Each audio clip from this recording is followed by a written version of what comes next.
তো গাইস আজকে এত বড় একটা ঘটনা হবে আমি বুঝতেই পারিনি। তো হ্যালো গাইস, রানা অফিসিয়াল চ্যানেলে সবাইকে ওয়েলকাম। আশা করি তোমরা সবাই ভালো আছো আর সবাইকে হ্যাপি দিওয়ালি। আর ভিডিওটা লাস্ট পর্যন্ত দেখো, আমার সঙ্গে কি ভয়ানক ঘটনা হয়েছে তোমরা সবাই জানতে পারবে। আর আমি আজকে বাড়িতে কি করব তোমাদেরকে সব কিছুই শেয়ার করব। তো হ্যালো গাইস, আমি ঘুম থেকে উঠে গেছি। ঘুম থেকে উঠে আমি প্রথমে বিরাজটা করে নিয়েছি। বিরাজটা করে তারপরে আমি বিছানাটা তুলে নিচ্ছি।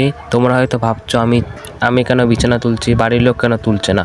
বাড়ির লোক বলতে বাবা গেছে কাজে, মাও গেছে কাজে, বাড়ির ছোটোখাটো কাজ আমি নিজেই করি। চলো তোমাদের সঙ্গে বিছানা তুলে তোমাদের সঙ্গে আবার দেখা হচ্ছে। Bye bye. তো আমার বিছানা তোলা কমপ্লিট। বিছানা তুলে এখন ভাবছিলাম একটু জিম করি। সকালবেলা প্রতিদিনই আমি জিম করি। ঘুম থেকে উঠে বিছানাটা তুলি, বিছানাটা তুলে 4টে করে ডিম খাই। ডিম খেয়ে আমার কাছে বেশি বড় সেট আপ নেই জিম করার, তাই 2টো ইট আছে। প্রতিদিন ইট দিয়ে আমি জিম করি। দেখতেই পাচ্ছ আমার সিক্স প্যাকও নেই, সেরকম বডিও নেই। এই 1 মাস থেকে আমি স্টার্ট করছি জিম করাটা। তো গাইস আমি প্রতিদিন সকালবেলা ঘুম থেকে উঠে আগে ফ্রেশ হয়ে নিই। ফ্রেশ হয়ে 4টে করে ডিম খাই, তোমাদেরকে আগেও বললাম। ডিম খেয়ে তারপরে আমি 1 ঘন্টা থেকে 2 ঘন্টা ডেলি জিম করি, ডেলি। তো গাইস এটা আমার ফার্স্ট ব্লগ। নিজের ছোটো ভাই মনে করে সবাই একটু সাপোর্ট করো। একটা সাবস্ক্রাইব, একটা লাইক জাস্ট করে দিও প্লিজ। আর তোমরা যদি বেশি ভালোবাসা দেখাও তাহলে আমি পরবর্তীতে আরও ভালো ভালো ভিডিও আনার চেষ্টা করব। আর পরবর্তীতে আমি ফানি ভিডিও আনারও চেষ্টা করব। তোমরা শুধু একটু সাপোর্ট করো, আমার পাশে থাকো।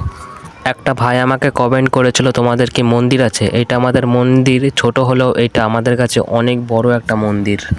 তো গাইস আমি তোমাদেরকে বলেছি আজকে আমি বাড়ির যা কিছু করব তোমাদেরকে সব কিছু শেয়ার করব, তাই আমি প্রথমে জামাটা পরে নিচ্ছি, তাই সেটাও তোমাদেরকে দেখাচ্ছি। বাড়িতে আমি যা কিছু করব সব কিছু দেখাবো আজকে। আর বাড়িতে যা গাছ আছে, ঘর আছে, সব কিছুই তোমাদেরকে শেয়ার করব। তোমরা শুধু একটু ওয়েটিং করো। তো গাইস সবার প্রথমে আমি দেখিয়ে দিচ্ছি আমাদের বাড়ির সবথেকে ভালো একটা গাছ, পেয়ারা গাছ। এই গাছটা আমার বাবা লাগিয়েছে। এই গাছে এখনও পেয়ারা হয়নি, কবে হবে আমি জানি না। যদি পেয়ারা হয় কোনো দিনও তাহলে তোমাদেরকে নিশ্চয়ই আমি জানাবো আর নিশ্চয়ই তোমাদেরকে দেখাবো। পেয়ারা গাছটা দেখতেই পাচ্ছ অনেক সুন্দর। আর এটা হচ্ছে আমাদের একটা ফুল গাছ। এই ফুল গাছটা আমার মা লাগিয়েছিল। এই ফুল গাছের আমি নাম জানি না, এখনও ফুল ফুটেনি, কী ফুল সেটাও আমি দেখিনি। তোমরা যদি এই ফুল গাছটার নাম জানো তাহলে আমাকে কমেন্টে জানাবে। তো এই গাছটার নাম হয়তো তোমরা সবাই জানো, জবা ফুল গাছ। এই গাছটা লাগিয়েছিল আমার মা। এই গাছে আজকেও অনেক ফুল হয়েছিল, সকালবেলা মা তুলে নিয়েছে সব ফুল। তো গাইস এই গাছটা লাগিয়েছে আমার দিদি। তো দেখতেই পাচ্ছ অনেক সুন্দর। এই গাছটার নাম আমি বলবো না, তোমরা কমেন্টে জানাবে এটা কী গাছ। তো গাইস এই ফুল গাছটার নাম আমি ঠিকঠাক জানি না, কিন্তু কি ফুল হয় সেটা জানি। সাদা সাদা কি একটা ফুল হয়, কিন্তু গাছটায় আর ফুল হবে না। রোদে এত রোদ হচ্ছে এখন, গাছটা শুকিয়ে গেছে, এত রোদ হচ্ছে। আর এটা হচ্ছে অ্যালোভেরা গাছ। তোমরা সবাই জানো অ্যালোভেরা গাছ, এটা জল না দিলেও বেঁচে থাকে। তো গাইস তোমরা অনেক কেউ জানতে চেয়েছো আমাদের বাড়ির পিছনে কি আছে। আমাদের বাড়ির পিছনে দেখতেই পাচ্ছ অনেক রেল লাইন। 4টে রেল লাইন আছে, 1 নম্বর, 2 নম্বর, 3 নম্বর আর 4 নম্বর। এখান থেকে সবসময় ট্রেন আসা যাওয়া করতেই থাকে। তোমরা যদি ভালো লাগে তাহলে আমি ট্রেন আসার ভিডিও করব একটা। তো গাইস আমাদের বাড়ির সব কিছুই তোমাদেরকে প্রায় দেখালাম। আমাদের বাড়ির গাছ, কটা গাছ আছে, আমাদের বাড়ির পিছনে কি আছে তোমাদেরকে সব কিছুই দেখালাম। এবার ঘরটা দেখানো বাকি, ঘরটাও দেখে নাও তোমরা।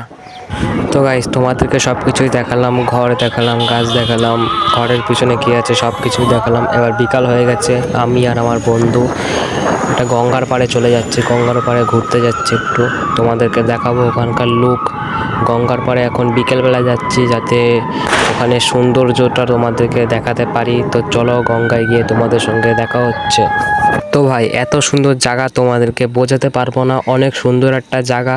দেখতেই পাচ্ছ কত সুন্দর লুক, সামনে অনেক ফ্ল্যাট আছে আর আমাদের এখানে গঙ্গা। তো গাইস আমাদের গঙ্গা দেখা পুরো কমপ্লিট, তোমাদেরকে দেখালাম ওখানকার কত সুন্দর লুক। এখন আমরা গঙ্গা দেখে আমি আর আমার বন্ধু আবার বাইকে করে বাড়ি চলে এসেছি। তো বন্ধুরা হচ্ছে বেদক, আমরা দুজন এখন বাড়ি চলে আসছি। বাড়ি এসে তোমাদের সঙ্গে চলো আবার দেখা হচ্ছে। ভাই বাড়ি আস্তে আস্তে অনেক বড় একটা ঘটনা হয়েছিল। এই ঘটনাটা হচ্ছে আমাদের বাইক মাঝপথে খারাপ হয়ে গেছিলো, আবার পেট্রোল আনতে হলো, তারপরে তো গাড়ি ঠিক হলো, তারপরে আমরা গঙ্গা এলাম। তো গাইস আজকের মতন ভাই আমার ব্লগটা কেমন লাগলো তোমরা সবাই কমেন্টে জানিও। আর নিজের ছোট ভাই ভেবে একটু লাইক, সাবস্ক্রাইব আর একটু পাশে থেকো। আমি পরবর্তীতে আরও ভালো ভালো ভিডিও আনার চেষ্টা করবো। কে কে আমার পাশে আছো একটু কমেন্টে জানিও, হ্যাঁ বা না, ঠিক আছে। Bye bye.